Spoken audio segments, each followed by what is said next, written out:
Iowa baseball back in the NCAA tournament. We break things down as Iowa gets a pretty good draw in the big bracket. The field of 64 is set. We'll break that down. A little Iowa football, basketball, and the University of Iowa Sports Hall of Fame all today on Locked On Hawkeyes.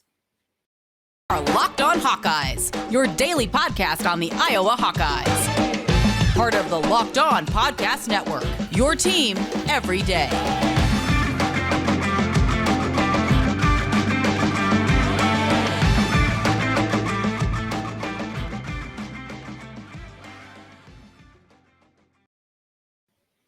Hey, welcome in. I'm Trent Condon, and this is the Locked On Hawkeyes podcast. Thanks for making Locked On Hawkeyes your first listen every day. We're available wherever you get podcasts, and you can also find us on YouTube.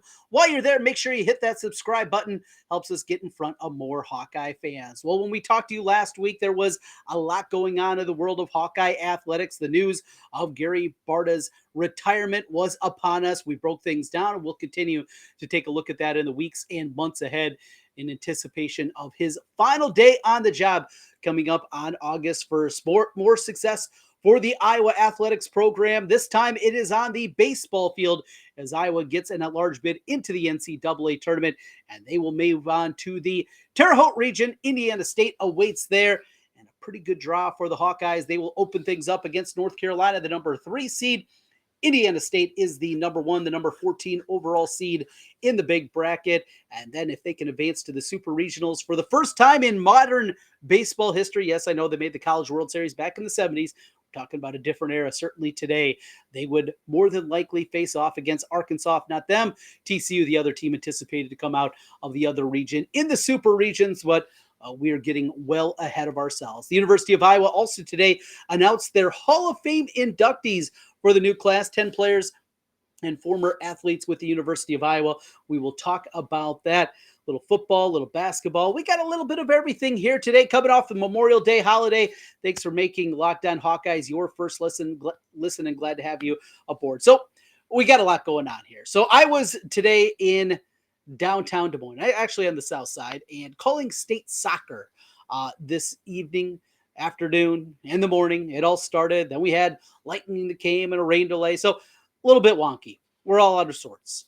Piece of my equipment failed last night. I was trying to get you a podcast to open up your week on Monday. That didn't happen. But we're here on a Tuesday, and we got a lot to cover. So let's take a look back before we look too far into the future. And let's start with Iowa baseball.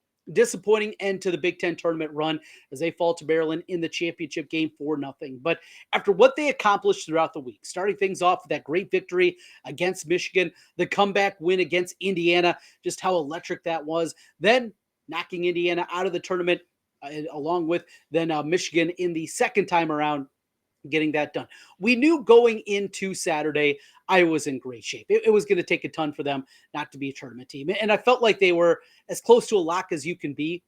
But as we saw again with the NCAA tournament selection committee, they just don't like the Big Ten. Look, the Big Ten is not what it is in football. It's not what it is in men's basketball. It's not what it is in women's basketball. It's not what it is in volleyball and softball. And we can name a myriad of other sports, wrestling, and we can go on and on and on and on and on about the Big Ten. We get it. Baseball is not the same.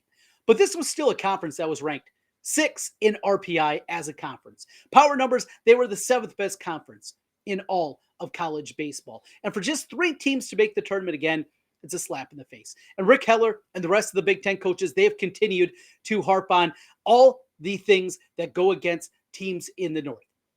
And specifically, the way that the season is set up in the early going, where everybody in the Big Ten, everybody in the northern schools, you all have to open up your season on the road. It's unfair, but it is the reality.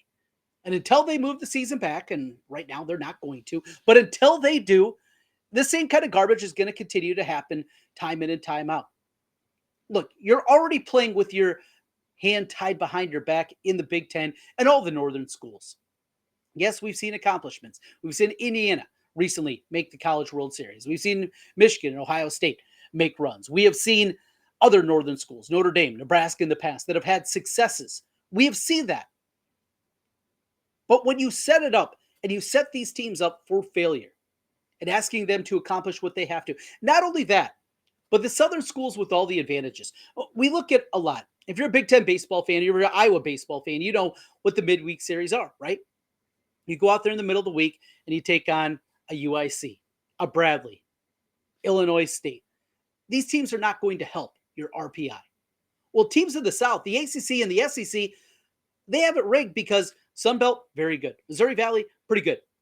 You're talking about conferences that you can go out there and you can schedule those midweek games, and they're not going to hurt you like the northern schools where you have to schedule MAC teams and other teams from up north that just don't help out your RPI. It is a system that is all rigged against the north.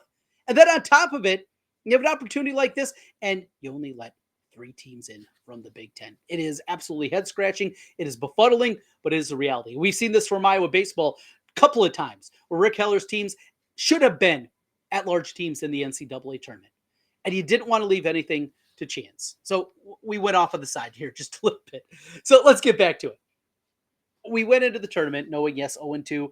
Maybe they could have found themselves on the bubble. I thought it would have been asinine if that was going to be the case, but it's something you just have to think of as a Iowa baseball fan. We've seen it too much happen in the past to be overly confident that they were going to be in. But they're in. And they're in as a number 2 seed and set themselves up incredibly well. Marcus Morgan is going to get the ball in game 1. He opened things up, won a couple of innings against Maryland. You know, I was a little bit disappointed from the Iowa baseball fan. Oh, just 2 innings out of Morgan. You got to go deeper. No. Yes, a Big Ten tournament championship would be nice. But this program has developed, and this team this year is more than just that. This team has a real opportunity to get to a super regional for the first time ever. This team has a path to get to the College World Series. They have that. With the 1-2-3 punch that they have, with Brody Breck, with Marcus Morgan, with Ty Langenberg, that sets you up. With an offense that continues to rate, they continue to hit the ball. Look, it's not going to be easy. If they do it, they're likely going to be the only unseeded team that gets to the College World Series. At best, we see one of those teams make it every single year, but I have a belief that this Iowa baseball team, because of that starting pitching and the way they're swinging the sticks, that they can be that team that gets there. Plenty of opportunities early on against Maryland. Couldn't push anything across. It was frustrating, but ultimately, Iowa has a team that can make a run. So it's not about a Big Ten championship. Yes, it's nice to have, but that's not the most important thing. The most important thing for Iowa baseball is to have your team ready to go starting on Friday against North Carolina. That's what you're looking for.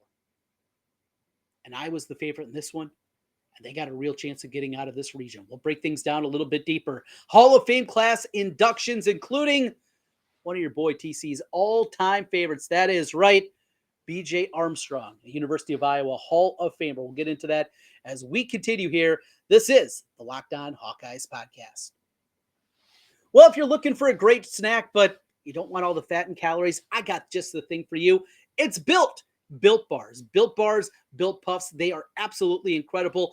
Great numbers for you. If you're looking to eat a little healthier, want to have that delicious snack, but don't want all the fat and calories, Built is where you need to go. All kinds of great flavors, from cookies and cream, the brownie batter puff. They got it all. How about churro? That sound good to you? They got you covered with Built. And now you don't have to wait to go online anymore and get them. Now you can still order all your favorite flavors. Go online at Built.com. They still got you covered, and they still do a great job with that. But now you can go to Walmart. You can go to Sam's Club and help yourself out on that front. Just head to the pharmacy section of your local Walmart. They have you covered there with their best flavors, including Built Bars with a 4-bar box of cookies and cream, double chocolate, and coconut puff. Or if you're near a Sam's Club, got one from just down the street from us here in West Des Moines, you can grab a 13-bar box of our hip flavors, brownie batter puff, and churro puff. I'm telling you guys, you're going to love them, and you can thank me later.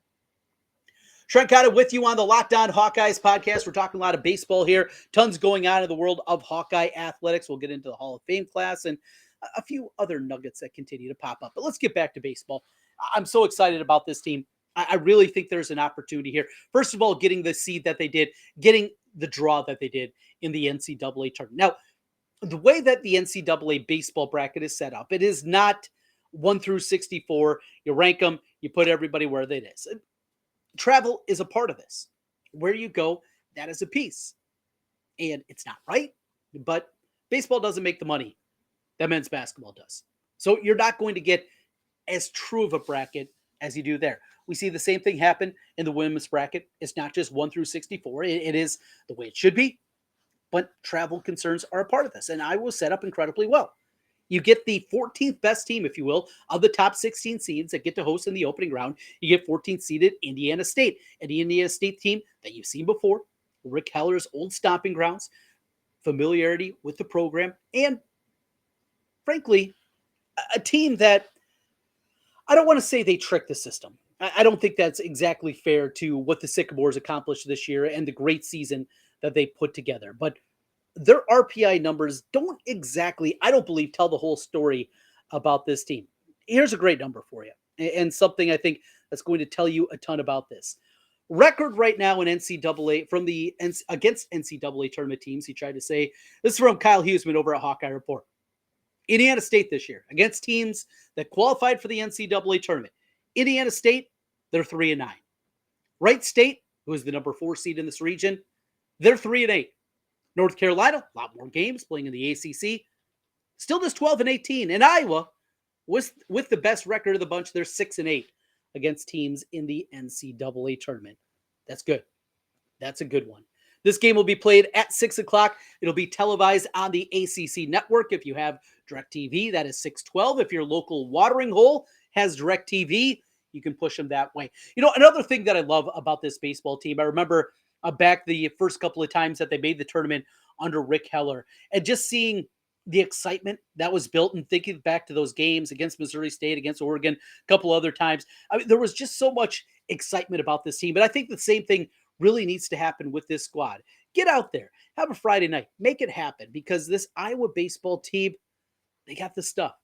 With the investigation still looming out there, as we await what's going to happen to Keaton Anthony and the other 3 players, still no decision from the NCAA. The investigation has wrapped up from the DCI, the Department of Criminal Investigation. They're done with their side of things. It is in the hands of the NCAA.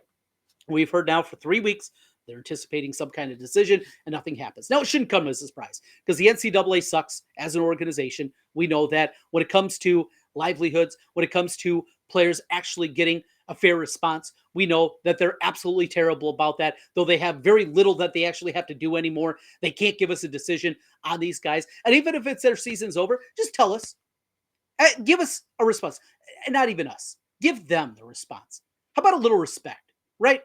How about a little something for these athletes that are out there, that are playing sports, that are out there making money for your organization? Can you give them a little common decency? Well, of course not, because it's the NCAA. That aside, this baseball team, with that hanging over them, went out there, played great in the Big Ten tournament. They're playing great baseball. They got the arms, they got the sticks, and they got the draw. Oh, how big would it be? Could you imagine the Caravan making their way down to Arkansas? If we get Arkansas in a super regional, hey, I know it's a great environment down there in the SEC. I have some friends down in Fayetteville. They will tell you absolutely it is going to be a great environment down there. I'm dreaming, but I think we can dream with this team. It is that good. Over on the Iowa football front, what's happening at this point? Well, we're in the offseason.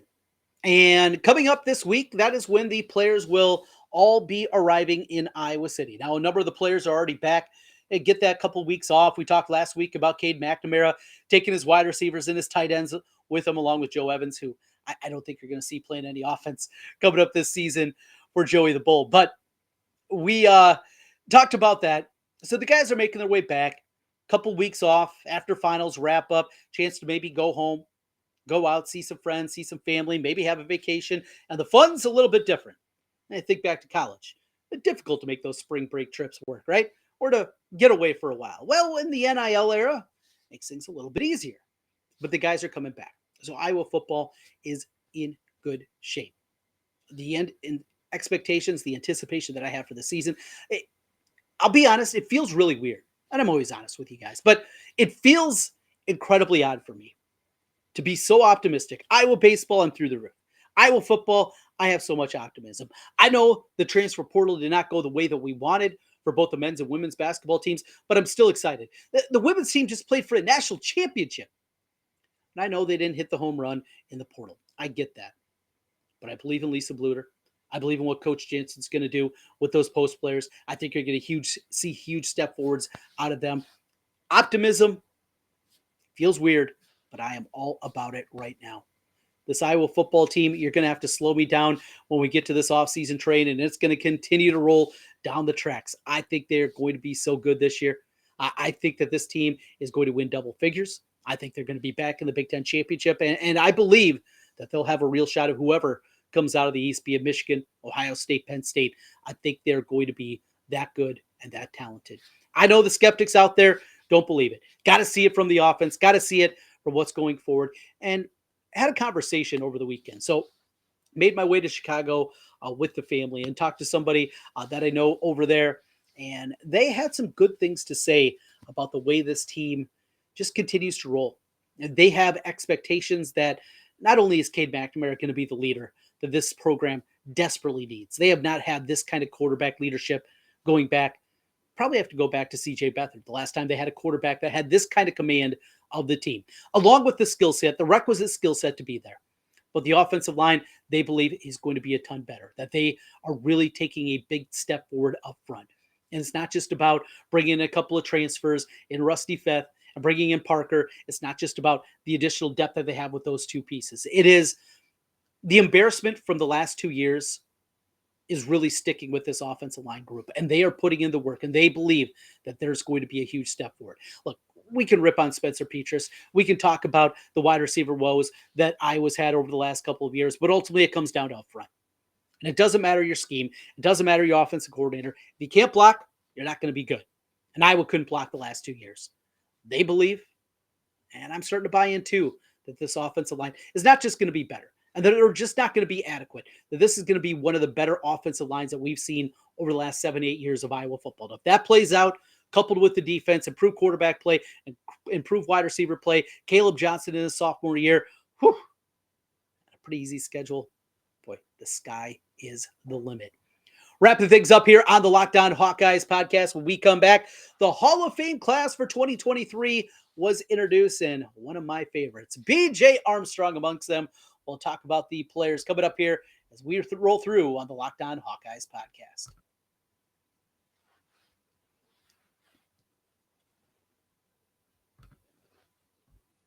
Trent Conant back with you one final time on the Locked On Hawkeyes podcast. As always, thanks for making Locked On Hawkeyes your first listen every day. So, mentioned the Hall of Fame class for 2023 and B.J. Armstrong. For me, he's a headliner. Look, growing up in the 80s, B.J. Armstrong was it. He was a babyface kid.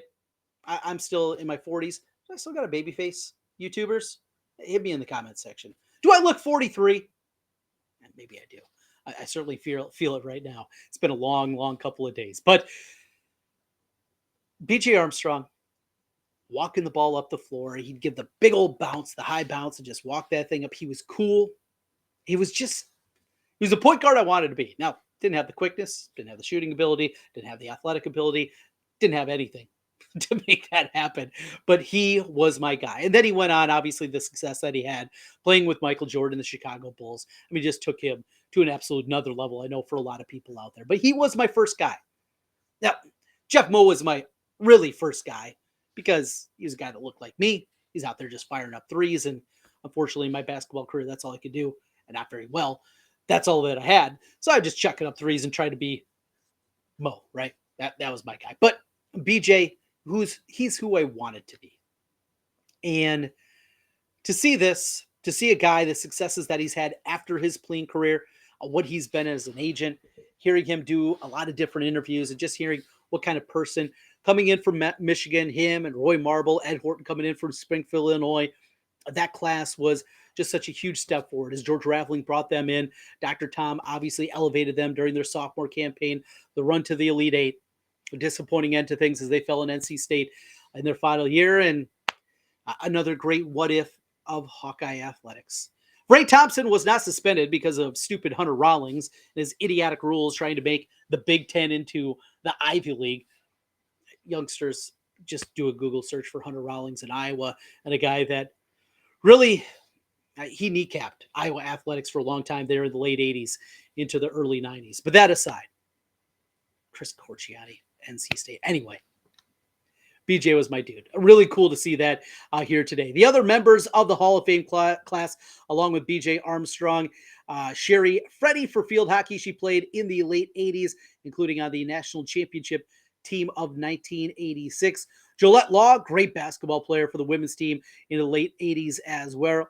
Well, Terry McFarland, don't remember Terry very much for the softball team, but we mentioned the great run from the softball team and hopefully getting back to what Coach Blevins had built that program back into. Brett Metcalf, we know what he delivered after he transferred in from Virginia Tech, came with Tom and Terry Brands as they reinvented the program and delivering a national championship back to the University of Iowa. Here's another great blast from the past, not too long ago. Peaches Roach Finley from women's track and field 2004 to 2007. Bill Seberg, there's an old timer for you. Mr. Bisgard, if you're listening in, maybe Tom Bookite, I know you're out there. You can help me out with Bill Seberg. Really cool story, though, as Patrick McCaffrey made a call to him wearing the same number as he was part of the teams in the 1950s that made back-to-back Final Fours. Had to take on Bill Russell, though, in one of those years, and San Francisco and the Dons. A pretty tall task there. A few other names out there. J. Daniel Sherman, in the early 70s on the wrestling mat, a two-time All-American and a Big Ten champion. Eric Steinbach. So Steinbach's such an interesting guy. Remember Steinbach coming in. So he's about my era. Came in, I believe he was, same year as me. So his freshman campaign, same time I was. So Steinbach came in. He was kind of the stalwart of the recruiting class there at the end of the Hayden era. And he was a guy people thought, yes, he was recruited as a tight end. He was going to build into offensive lineman, and obviously that's what happened. But he made a slew of money in the NFL too. And Steinbach, we talked about those offensive lines. People remember Robert Gallery because of the long hair. You remember Bruce Nelson because he was the Iowa guy, the Emmitsburg dude out there doing his thing in the middle of the line. Go on and on with that great offensive line of 2002. Steinbach was the best player, but he was a guard. And guards, it's hard to get that same kind of notoriety, especially when you're playing in the interior spot. You're just not going to get it. But Steinbach was an absolute stud and a huge part of that 2002 team. And finally, Ann West Burmeister, the rowing team in the mid-90s. So that is your Hall of Fame class. Some big names out there and really cool honors. And always fun to go back. In fact, led me to this. As we get into next month, we're going to get into June, slowing down. As soon as baseball season gets over, we're looking, right? We're looking for things to talk about. And we'll talk about football, basketball, any news stories that come out. We'll speculate about the athletic director position. We'll do all that. But I want to have a throwback. We're going to have a throwback Thursday here on Locked On Hawkeyes, starting in June. And we're going to look back at some of my favorite teams, maybe your favorite teams. You can help me out, fill me in. Hit me up on Twitter at Trent Condon. Hit me up in the comments section for YouTube on Locked On Hawkeyes. You can find me there. Hit me up with some of your favorite teams, because history, I think, is a big part of fandom. Yes, I love talking about the current team, but I also love those memories of looking back. I mentioned 2002 and that great run and being in the Metrodome, and a story I believe I relayed to listeners out there. If not, I'll tell it again. Being one of the first people on the field after beating Minnesota, as we were sitting in the front row right behind the Iowa bench, and getting out onto the field and then seeing all the craziness that happened as the goalpost was taken down at the Metrodome. Going back and reliving those memories, remembering 2004, thinking of the great Iowa basketball teams. Mentioned B.J. Armstrong in 86, 87, some of the great wrestling teams, and on and on and on. So we're going to do that. Throwback Thursday. What teams would you like to see spotlighted here during the summer months, June and July? We will hit that hard leading into August football camp on Throwback Thursday, some of our favorite teams in Iowa history, and we'll go back and relive some of those great memories. That'll do it for today. Mentioned the athletic director. We will talk about that a little bit more. The latest on Gary Barta and who is going to replace him. It seems like it's pretty much a slam dunk, but I was going to go through a national search, and something that they absolutely need to do. This program, top 15 in terms of revenue, it needs to be a nationwide search and see what's out there. And seeing with the continued divide building between the SEC, Big Ten, and everybody else, what athletic directors might be interested in taking over at the University of Iowa. We'll do that here in the coming weeks. Every day as we got you covered with that. Also got some recruiting talk coming up later in the week. Our recruiting expert with Locked On, he's going to stop by and join us. We got Big Ten talk and a whole lot more. It's always a busy time, and we count down to first pitch. Iowa, North Carolina coming up on Friday evening, 6 o'clock in the first round of the NCAA tournament. That does it for today. Thanks as always for making Locked On Hawkeyes your first listen every day. Thanks for listening. We'll talk to you again tomorrow. Go Hawks.